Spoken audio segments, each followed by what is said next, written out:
তখন প্রশ্ন তুলতে পারতাম। কিন্তু তুমি কাকে ফতুয়া দাও? তুমি নিজে নামো না কেন? কত ছেলেদেরকে গুমরাহ করতেছ, কত ছেলেদের মাথাকে খারাপ করতেছ। এই বোকাগুলি একদিনও প্রশ্ন করেন, হজরত আপনি আমার শায়েখ, আপনি আমার কেতালের মুরব্বী, কেতালের উপরে জেহাদ বয়াত গ্রহণ করছি, আপনি এখন বসে আছেন কেন? আমাদেরকে নামান না কেন?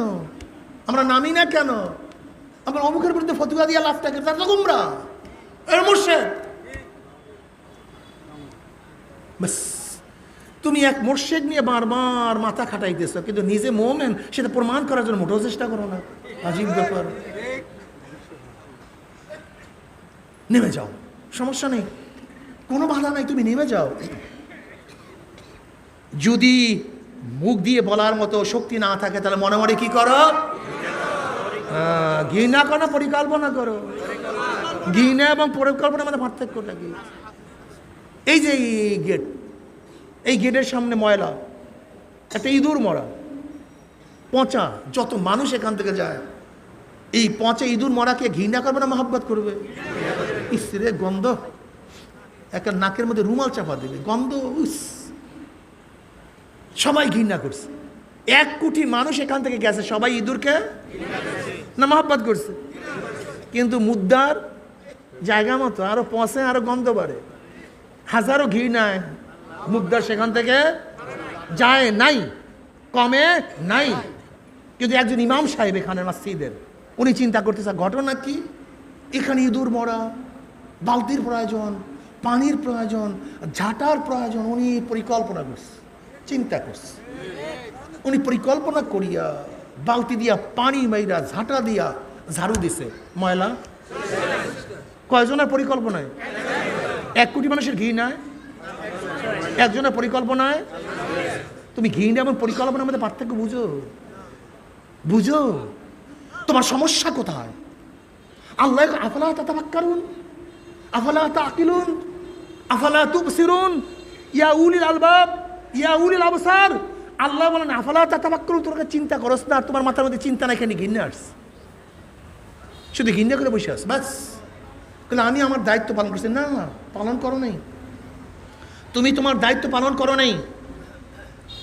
আমি চ্যালেঞ্জ দিয়া বলতে পারি, আজকে বাংলাদেশের মুসলমানগুলি যদি গর্হিত কাজকে পরিবর্তন করার জন্য পরিকল্পনা করত, চিন্তা করত, ভাবত, তাহলে বাংলাদেশে গর্হিত কাজ থাকতে পারতো না।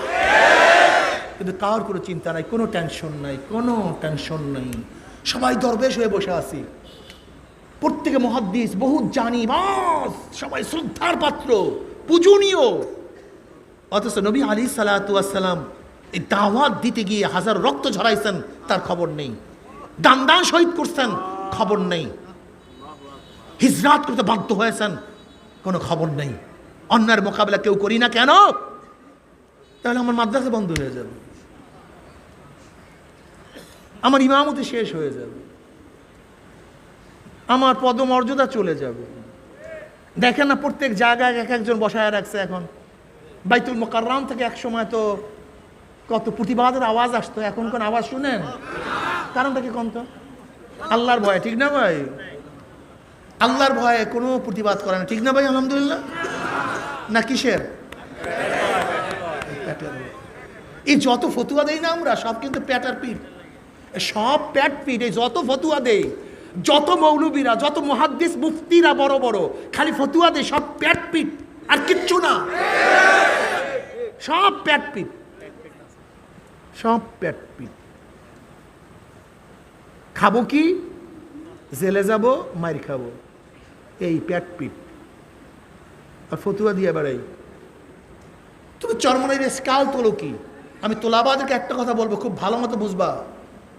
চরমনের উপরে যে স্কালগুলি তোলা হয়, তুমি দেখবা এই কাজগুলি আমাদের আকাবেরদের মধ্যে কেউ করছে কি করে নেই। প্রথমে এটা দেখবা, ফার্স্ট যখন কোনো স্কাল তুলবে প্রথমেই দেখবা আমাদের আকাবেরদের মধ্যে কেউ করছে কি। ধরে নাও ইল্লাল্লাহ জিকির স্কাল তুলতে পারে, প্রথমেই দেখবা ইল্লাল্লাহ জিকির দাওবান্দালারা করে কি করে না। যদি দেখি সবাই করে, তাহলে তুমি এদের বেশ কাল তুলো কেন, তাদের তুলো না কেন? কথাটা বুঝাতে পারি। রাজনীতি তুমি প্রথম দেখবা কেউ করে কি করে না। যদি দেখো সবাই করে, তাহলে তাহলে প্রশ্ন তাদের উপরে না কেন, এটার উপরে কেন? কারণটা কি? কথাটা বুঝাতে পারিনি। নির্বাচন, নির্বাচন প্রথম দেখবা কেউ করে কি? যদি সমস্ত ওলামায়ে কেরাম নির্বাচন করে, তা কার উপর প্রশ্ন নাই? চরমনায়ের উপর প্রশ্ন কেন? কথাটা বুঝাতে পারিনি, কথাটা বুঝাতে পারিনি। বয়ানের মধ্যে হাত চিক দিয়া নিজের হালাত পরিবর্তন হওয়া। তুমি দেখবা সাহাবাদের মধ্যে এরকম হয়েছে কি হয় নাই? দাজ্জাল মুসলিমুনা দাজ্জাতান, বুখারীর মধ্যে রওয়ায়াত আছে। নবী আলাইহিস সালাতু ওয়াস সালাম কবরে বয়ানের সময় এমন হায়বাস শুরু হয়ে গেছে, চিল্লাচিল্লি শুরু হয়ে গেছে। রাবি বলেন, আমি নবী আলাইহিস সালাতু বয়ান শুনতে পাইতেছিলাম না চিল্লাচিল্লির কারণে। যদি মনে করে কেউ চিল্লাচিল্লি করে, আমরা তো উৎসাহিত করি না। যদি কেউ করে মানুষকে দেখাবার জন্য, রিয়া হারাম কবিরা গুনাহ। আর যদি নিজের খেয়ালের বাহিরে অচেতন হয়ে করে, তাহলে সাহাবারাও করছে। তা ইশকাল তো সবার উপর করবে, তা চরমনের উপরে কেন? কথাটা বুঝাতে। ফার্স্ট তুমি দেখবে এই কাজটা অন্য কেউ করছে কি করে। যদি করে তাহলে শুধু চরমনাই কেন? তার মানে উদ্দেশ্যটা কি? উদ্দেশ্য আর কিছু না। আজকে এক হক জামাতকে আল্লাহ পাক রব্বুল আলামিন শক্তিশালী করছেন, এদেরকে দমন করার জন্য ওই সমস্ত ইয়াহুদ এবং খ্রিস্টানরা একদম দালাল সৃষ্টি করছে, আর কিচ্ছু না, আর কিচ্ছু না। যদি নির্বাচন করার জন্য গোমরাহ হয়, সমস্ত ওলামা, জমিয়ত ওলামা ইসলাম সবই তো গোমরাহ। দেওবন্দে সবাই গোমরাহ, পাকিস্তানের সবাই গোমরাহ, বাংলাদেশের সমস্ত ওলামায়ে কেরাম গোমরাহ।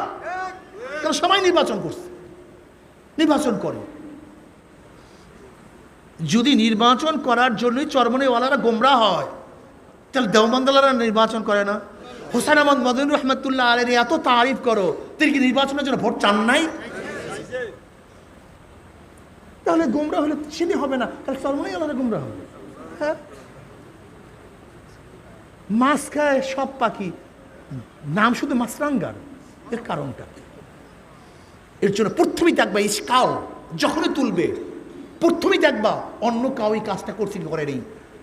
যদি দেখো সবাই করে, তাদেরকে শায়েক মানে, কিন্তু চরমনাইওয়ালার থেকে মানে না কেন? কারণটা কি?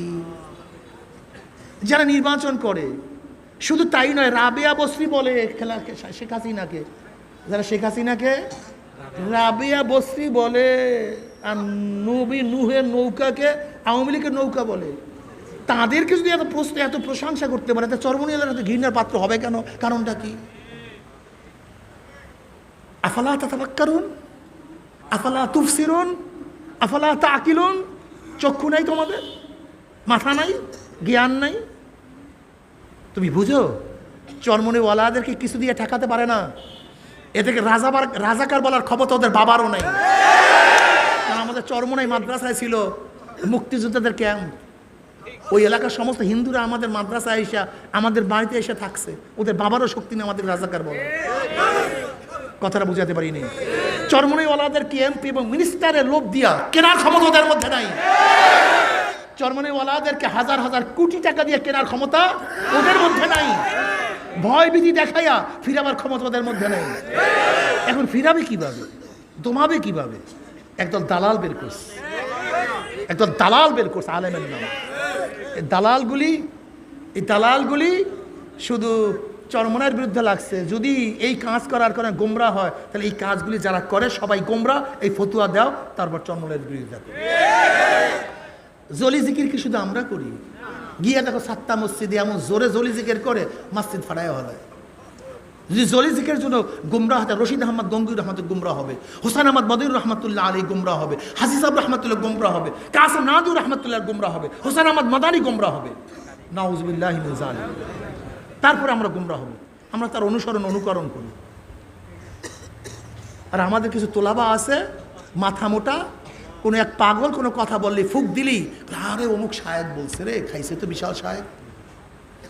ঘিলু নাই মাথার মধ্যে, বাংলাদেশের পরিস্থিতি সম্পর্কে কিচ্ছু জানে না, কোথায় কি হচ্ছে না হচ্ছে কোনো খবর নেই। বাস ফতুয়া মারছে তো উল্কার বেগে ছুটছে। আমার তোলা বাবারা খুব খেয়াল রাখো, সঙ্গীন জমানা। আজকে দেখছো অবস্থাটা কি? আজকে পিটিয়ে মুসলমান মেরে ফেলে, কিন্তু কেউ মুখ খোলার নেই। তুমি জানো অবস্থা কি চলতেছে? এ দেশ কে চালায়? জানো কতজন বিচারক ভারতে যাইতেছে প্রশিক্ষণ নেওয়ার জন্য কিভাবে